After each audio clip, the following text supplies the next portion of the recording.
آپ کی بات کر رہا ہوں، بھلا مفتی ہیں لیکن روزانہ کا لیبل کس کے ساتھ لگا ہوا ہے؟ حضرت والا رحمۃ اللہ علیہ کے ساتھ. ہماری ہر حرکت، اب کل رات کو 1:30 بجے تک میں نے فون پہ سمجھایا ہے ایک خاندان کو، کل صبح سے لے کر رات تک بدفعلی بدفعلی بدفعلی بدفعلی بدفعلی، 1:30 بجے سویا ہوں. میں نے ان کو سمجھایا، میں نے کہا بھائی اپنے باپ پر رحم کرو، اپنی ماں پر رحم کرو. جامع صغیر کی روایت ہے کہ کوئی ایسا عمل نہ کرو جو تمہارے آبا و اجداد کے بعد پیر کے دن اور جمعرات کو اعمال پہنچتے ہیں. تو اچھے کام کرو، ایسا کام نہ کرو ان کو تکلیف ہو. میرے آبا و اجداد روحانی کون ہے؟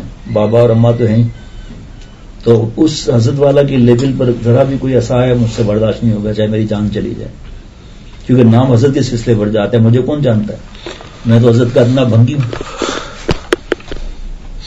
سیدھی سی بات ہے نا. ابھی بہت بڑے بلڈرز ہیں، ان کے پیچھے ایک مولانا پڑ گئے کہ تم پر جادو ہوا ہے، اور فون پر فون آ رہے ہیں. اب وہ کسی نے فون کیا کہ تم وقت دوانا کہ یہ کام دوسرے ڈیل کرتے ہیں، اب مجھے وقت دینا پڑ رہا ہے حضرت والا رحمۃ اللہ علیہ کی وجہ سے. ان کے نام پر کوئی اشارہ نہیں ہونا چاہیے کہ یہ رات دن ایسے تعلیم کرتے ہیں اور ان کے اخلاق ایسے ہیں، اور اخلاق پر زیادہ بیان ہوتا ہے.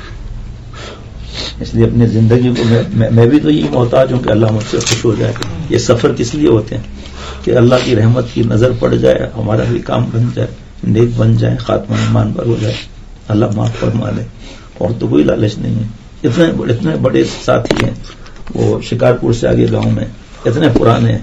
میرا پیسہ ہمارا ہوا کھانے کا، صحیح جگہ تمہاں جو حکم مجھے حاضر. بس میں نے کہا میرے لیے بھلے بنا دینا پرہیز کا گھر سب تیار ہے، رات نہیں رہنا ہے کوئی بات نہیں، لیکن گھر سب ہماری طرف سے تیار ہیں، بڑے بڑے گھر. اب کیا ہم تھوڑی پیسے کسی سے اللہ معاف فرمائے